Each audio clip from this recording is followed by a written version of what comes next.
Lalita here from Dazzling Blinks. நான் வந்து இது வந்து ஒரு ஃபேஷியல் டிஷ்யூ.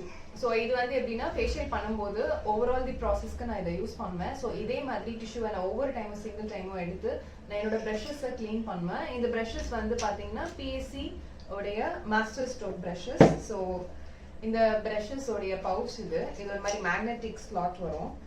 இது வந்து கொஞ்சம் ஈஸியாக நம்ம வந்து ஓப்பன் பண்ணிட்டு ஒர்க் ஆன் பண்ணிட்டு ஈஸியாக க்ளோஸ் பண்ணிடலாம். ஸோ இப்படி இருந்த டிஷ்யூ வந்து ஆஃப்டர் அ சிங்கிள் மேக்கப் முடிச்சதுக்கு அப்புறம் இவ்வளோ வந்து அதுல இருந்து டர்ட் வந்து வெளியில வரும்.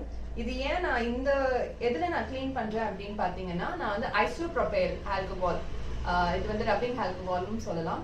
ஸோ இதுல வந்து நான் வந்து கிளீன் பண்றேன். ஸோ அதை கிளீன் ஆகிறது மட்டும் இல்லாம அதுல இருக்க வந்து பாக்டீரியா ஏதாவது ஒரு ஃபங்கஸ் ஏதாவது இருக்கு அப்படின்னாலும் அதுல இருக்க ஜெர்ம்ஸை கிளியர் பண்றதுக்கும் ரொம்ப யூஸ்ஃபுல்லா இருக்கும். ஸோ இது வந்து கம்ப்ளீட்லி சானிடைஸ்ட். ஸோ வந்து நெக்ஸ்ட் நான் இன்னொரு கிளைண்ட்டுக்கு யூஸ் பண்ணும்போது நம்ம வந்து ஈவன் சென்சிட்டிவ் ஸ்கின்னா இருந்தாலும் இது வந்து எந்த ப்ராப்ளமுமே வந்ததில்லை. அதே மாதிரி இதை நான் வந்து ஒரு பிரெக்னென்ட் விமன் அவங்க வந்து நான் அந்த டைம்ல தான் நான் வந்து கிளைண்ட் பிளேஸ்க்கு போகும்போது தான் அவங்க சொல்றாங்க, எனக்கு வந்து ரொம்ப சென்சிட்டிவ் ஸ்கின், எனக்கு மேக்கப் போட்டாலே அலர்ஜி ஆகும் அப்படின்னு சொல்றாங்க.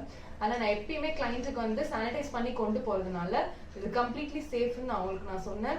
அவங்களுக்கு நான் மேக்கப் முடிச்சு நெக்ஸ்ட் டேவும் அவங்கள நான் வந்து கேட்டேன் என்ன மாதிரி இருந்தது மேக்கப் அப்படின்னு சொல்லும் போது எனக்கு எந்த அலர்ஜிக் ரியாக்ஷனும் அதுல ரொம்ப நீட் அண்ட் கிளீனா இருக்கு. அதுக்கு காரணம் என்னன்னா, நம்ம மேக்கப் ப்ரஷஸை ஒவ்வொரு டைமும் ஒவ்வொரு கிளைண்ட் யூஸ் பண்ணும்போதும் நான் வந்து இந்த மாதிரி சானிடைஸ் பண்ணிட்டு யூஸ் பண்றதுனால.